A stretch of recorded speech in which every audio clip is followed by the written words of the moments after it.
অবশেষে আমরাও এই গরমের মধ্যে সুইমিং পুলে গোসল করতে চলে গেলাম। কোন সুইমিং পুলে গেলাম, কেমন মজা করলাম, আপনারা কিভাবে যাবেন, কত টাকার মধ্যে ঘুরে আসতে পারবেন, সবকিছু জানতে পারবেন আমাদের এই ভিডিওতে। মাত্র 15 মিনিটের সিদ্ধান্ত কিভাবে চলে গেলাম। আমাদের হঠাৎ প্ল্যানগুলি সফল হয়ে যায়। অনেকদিন ধরে কোনো কিছু নিয়ে প্ল্যান করলে ওইটা সফল হয় না। তো বন্ধু হঠাৎ করে ফোন দিয়ে বললো চল সুইমিং পুলতে ঘুরে আসি। প্রচন্ড পরিমাণ গরম পড়ার কারণে আর আমরা না করতে পারলাম না, চলে গেলাম সুইমিং পুলের উদ্দেশ্যে। এদিকে সেদিকে না ভেবে আমরা বেরিয়ে পড়লাম বাসা থেকে। আজকে আমাদের গন্তব্য বহুদূর, যেহেতু রাস্তায় অনেকটা সময় লাগবে, তাই আর বেশি দেরি না করে সিএনজি নিয়ে নেই। রাস্তা চারপাশে সৌন্দর্য দেখতে দেখতে চলে যাচ্ছিলাম আমাদের গন্তব্যে। রাস্তা এবং রাস্তার চারিপাশে প্রকৃতি দেখে অনেকেই চিনতে পারবেন রাস্তাটি কোথায়। দেখি রাস্তাটিকে কে চিনতে পারে। যারা চিনতে পারবেন তারা অবশ্যই কমেন্টে জানাবেন। বেশ কিছুটা পথ যাওয়ার পরে আমাদের চোখে পড়লো একটি অ্যাক্সিডেন্ট করা গাড়ি। দুর্ঘটনা দেখে আমাদের মনটা খারাপ হয়ে গেল। আর এই রাস্তায় প্রায় দুর্ঘটনার শিকার হয় অনেক পথযাত্রী। যেহেতু রাস্তার তুলনায় গাড়িগুলো প্রচন্ড পরিমাণ বেশি চলে, তাই দুর্ঘটনাও একটু বেশি হয়। রাস্তা চলাচলের সময় ড্রাইভার ভাই এবং পথযাত্রীদের সাবধানে চলাচল করার অনুরোধ রইল।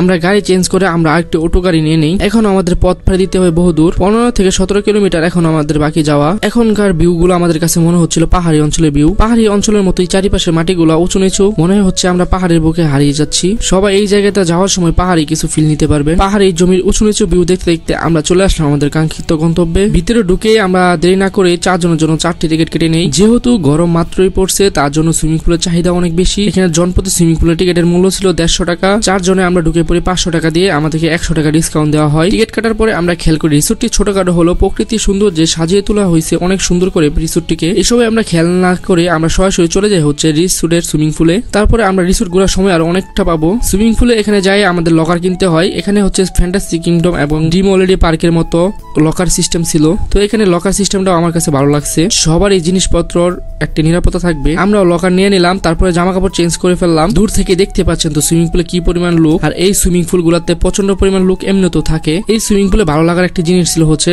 উপর থেকে পানিতে লাফ দেওয়া যাইতো। ছোট বড় মাঝারি বয়সে সবাই এখানে লাফালাফি করতেছিল। যেহেতু আমরা এই সবে অভ্যস্ত নই, তাই আর আমরা ফালাফালি করলাম না। এটা হচ্ছে ফুলবাড়িয়া গুলবাগিচা রিসোর্ট। আর এটার লোকেশন হচ্ছে আমরা চলে আসি হচ্ছে মাওনার থেকে সরাসরি চলে আসি ফুলবাড়িয়া।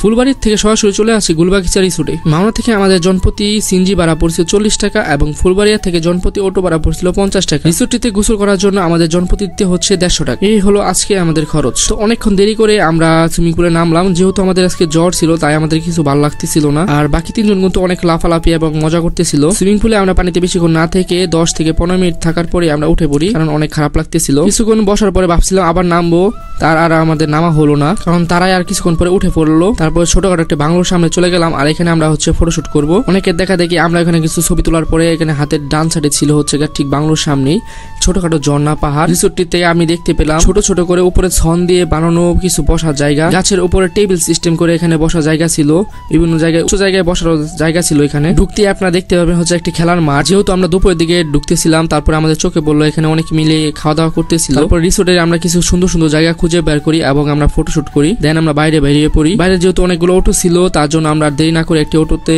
উঠে পড়ি। সরাসরি চলে আসি ফুলবাড়িয়া বাজারে এবং একটি হোটেলে ঢুকে পড়ি। যেহেতু সকালে কেউ না খায় আসার কারণে সবাই অনেক ক্ষুধা লাগে যায়। আর যেহেতু ফুলবাড়িয়া বাজারের পরোটা কেজি হিসেবে বিক্রি করা হয়, আর এটা জনপ্রিয়তা অনেক বেশি, এই পরোটার নামও অনেক আছে, তাই অনেকদিন পরে আসার কারণে আমরা পরোটাটাও টেস্ট করে নেই। তারপরে আমরা খাওয়া দাওয়া শেষ করে আমরা একটি সিএনজি নিয়ে নেই। আজকের মতো আমাদের ভিডিও এই পর্যন্তই। আল্লাহ হাফেজ। আবারও দেখা হচ্ছে নতুন কোনো ভিডিওতে, নতুন কোনো গন্তব্যে। আল্লাহ হাফেজ।